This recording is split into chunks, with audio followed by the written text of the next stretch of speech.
This won't be an easy video to make, so just bear with me here. Let's not dance around the title and get to the point. The final stage of ZX comes with a rather serious dilemma that may affect the upcoming Model PX project. The way the damn place was designed did not account for self-imposed challenges, and that honestly is the crux of the situation. I'm getting ahead of myself though. Let me briefly go over the specifics of this run, because I'm fairly certain the title of this video will attract some new viewers. If this is your first exposure to me, I'm sorry you had to find me through a video that's mostly kinda negative.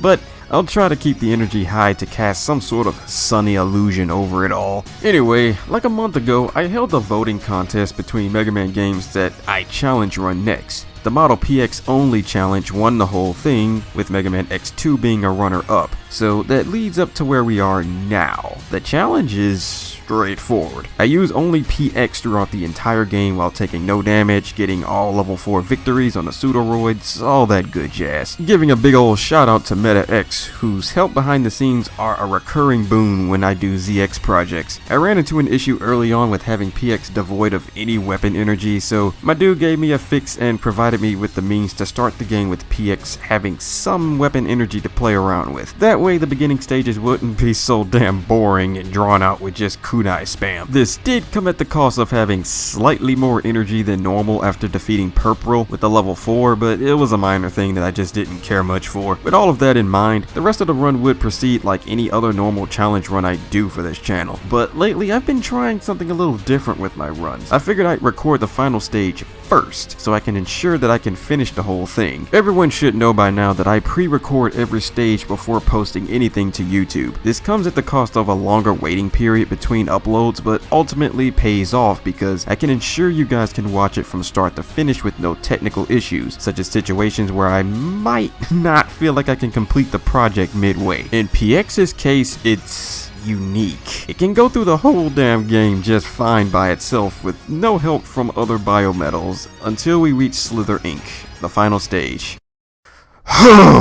Look, don't burn me on a cross for saying this, but putting Model PX aside for a minute and just addressing the place itself, this is such a shitty designed finale. I'm normally a boss rush apologist because I genuinely feel like people whine about them too much on a regular basis. They're usually a pretty fun test of skill when done right. Let me re-quote myself for clarity's sake. When done right. Unlike a certain boss rush I will not name. But ZX in my opinion is one of them that certainly doesn't do it right either. I mean, slugging through 2 auto-scrollers that aren't even engaging in the slightest is bad enough, but then they don't even have the courtesy to give you weapon energy refills. I already know why they don't, but I'll bring that up in a minute. But in the end, I can't particularly fault the stage for the PX issue specifically. In fact, I don't blame the stage at all for that. Self-imposed challenges come with all kinds of risks, and you just can't blame the game for something you willingly restricted yourself to. Unfortunately, I didn't take PX's downside of energy conservation issues into account when allowing it to be an option in the voting contest. The boss rush was designed for you to use all of your biometals to quickly dispose of the pseudoroids. You're supposed to conserve your energy for each biometal by playing the War of Attrition, using them when it's most efficient, so it makes sense as to why you aren't given any weapon energy refills. They're going to expect you to know what you're doing at this point.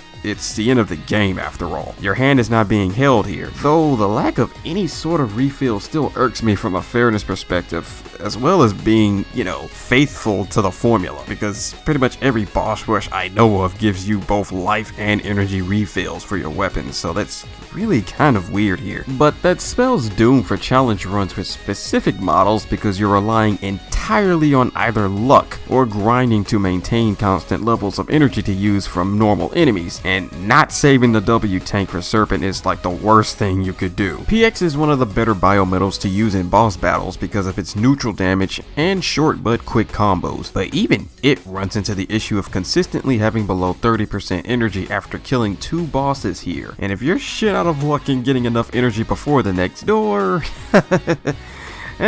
fun throwing just kunai to save energy. That's why I always turn down requests to do any sort of run that resembles a minimalist run, or stripping myself of core gameplay mechanics for the sake of an artificial challenge. It's so boring to me to just limit myself to 1 or 2 moves. Minimalist is great to do when you're trying to master the game on a fundamental level, but when you're already at a point where you're already a master of the craft, the challenge loses its purpose. So that's a core reason why the immediate compromise of just kunai spam and orbit shuriken abuse doesn't appeal to me. Yeah, that's what you need to do to conserve your energy here when it's low, but that style of gameplay is the antithesis to what this channel is all about: uniqueness. And be honest with me here, do you really find abusing a single tech and kunai knives entertaining for an entire boss rush? Shuriken Loop is a fantastic tech that nets some stylish boss fights, but only when used in conjunction with the rest of your kit. If it's all I'm doing in a fight, I guarantee you'll click off that final stage video not even halfway into it, or skip around to the interesting bits. Also, from an objective standpoint, going that route does not provide you, the viewer, with any value